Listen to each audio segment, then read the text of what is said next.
Assalamualaikum warahmatullahi wabarakatuh. Perkenalkan, nama saya Anak Fauzan Maulana, NIM 1419111336062, berasal dari Fakultas Perikanan dan Kelautan. Di video kali ini saya akan menjelaskan tentang materi pengapuran dan pemupukan. Yang pertama adalah penjelasan materi tentang pengapuran. Pengapuran memiliki tujuan utama, yaitu untuk meningkatkan tersedianya zat hara di perairan. Pengapuran tanah kolam dimaksudkan dengan menebar kapur hingga merata ke seluruh bagian dalam kolam. Pengapuran ditujukan untuk meningkatkan dan mempertahankan derajat keasaman pH. Nah, derajat keasaman pH tanah bagian dalam kolam itu berkisar dalam pH normal sekitar 7-8. Ini dikutip dari jurnal Akbar 2016. Oke, dan yang kedua ini adalah pemupukan. Menurut Cakrov 1976 dalam Pratiwi et al. Tahun 2010, kegiatan pemupukan dalam bidang ini, yaitu dalam bidang perikanan, dilakukan untuk membantu media pemeliharaan seperti kolam tanah dalam menyediakan nutrien secara langsung bagi kesuburan kolam. Nah, yang bab selanjutnya yaitu alat dan bahan. Di alat bahan ini, di bagian alat kita ada akuarium. Fungsi dari akuarium adalah menjadi media dari perlakuan praktikum kali ini. Yang kedua ada skop, dan juga yang ketiga ada ember. Bahannya juga ada dua, yaitu tanah dan CaCO3 atau yang biasa disebut kapur pertanian. Oke, kita sekarang masuk ke cara kerja. Yang pertama yaitu masukkan tanah ke dalam akuarium setebal kurang lebih sekitar 10 cm. Yang kedua, keringkan selama 3-5 hari.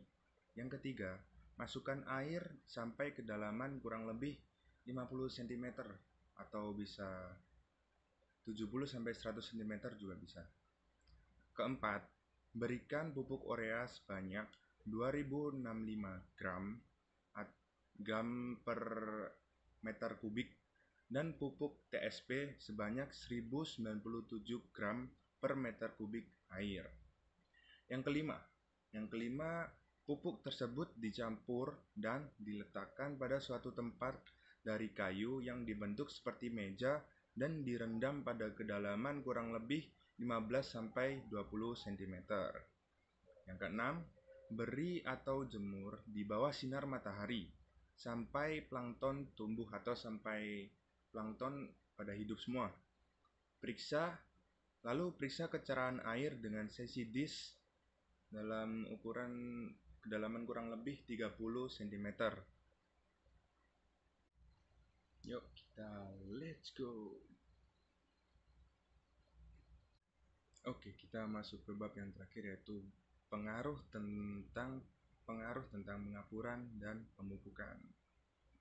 Yang pertama adalah pengaruh dari pengapuran. Pengaruh pengapuran menurut Umari tahun 2017 yakni 1.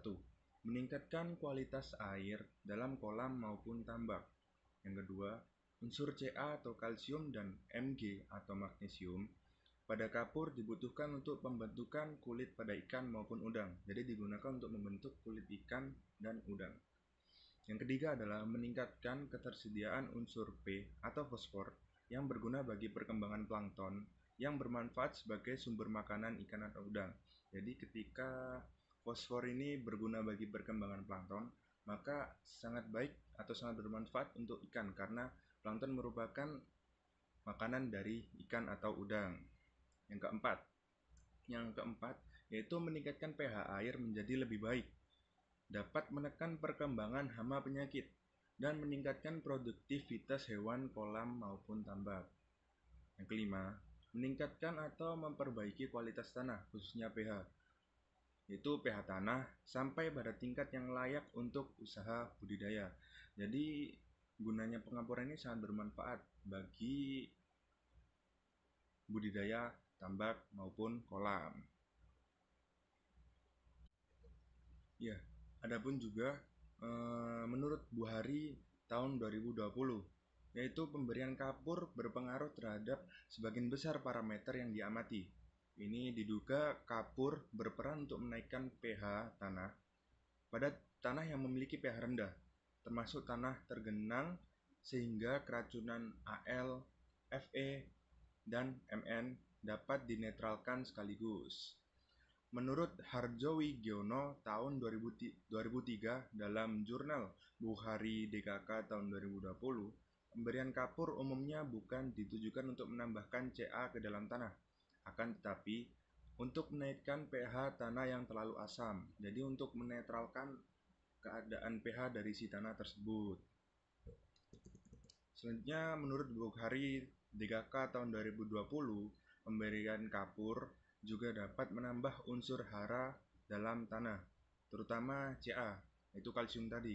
Penyediaan fosfor yang didapatkan dari Sp36 relatif lambat, sedangkan penyediaan unsur hara kalsium Ca dan magnesium Mg yang berasal dari kapur relatif cepat tersedia hingga dapat menambah laju pertumbuhan tanaman kacang tanah.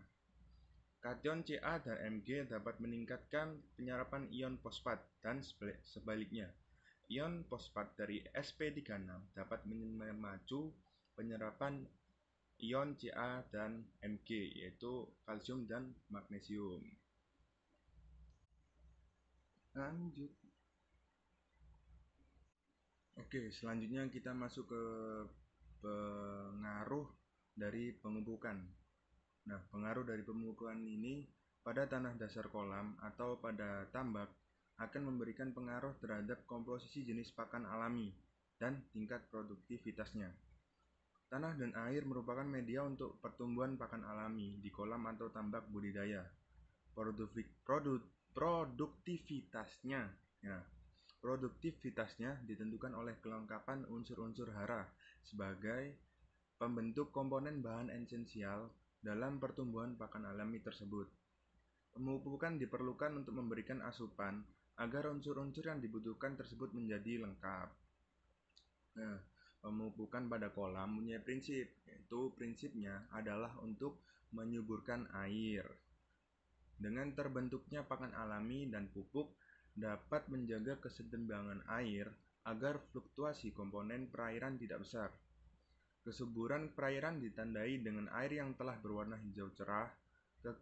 Kegiatan selanjutnya lagi, ini kita akan masuk ke kegiatan pemupukan memiliki tujuan. Antara lain, yang pertama adalah penumbuhan fitoplankton dan zooplankton.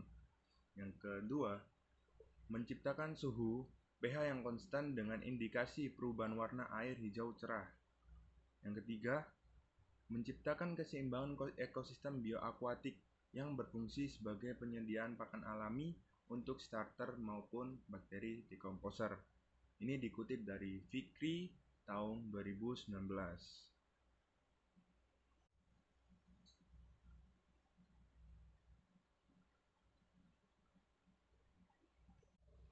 Oke, kita udah sampai di akhir video. Nah, di akhir video ini kesimpulan dari materi tersebut adalah pemupukan dan pengapuran memiliki peran penting dalam usaha budidaya dalam tempat kolam maupun tambak. Oke, begitu jadi teman-teman. Oh ya, teman-teman, jangan lupa di musim pandemi kayak gini kita harus tetap stay safe, menggunakan masker, menggunakan masker gini dan jaga jarak. Sampai jumpa kawan-kawan.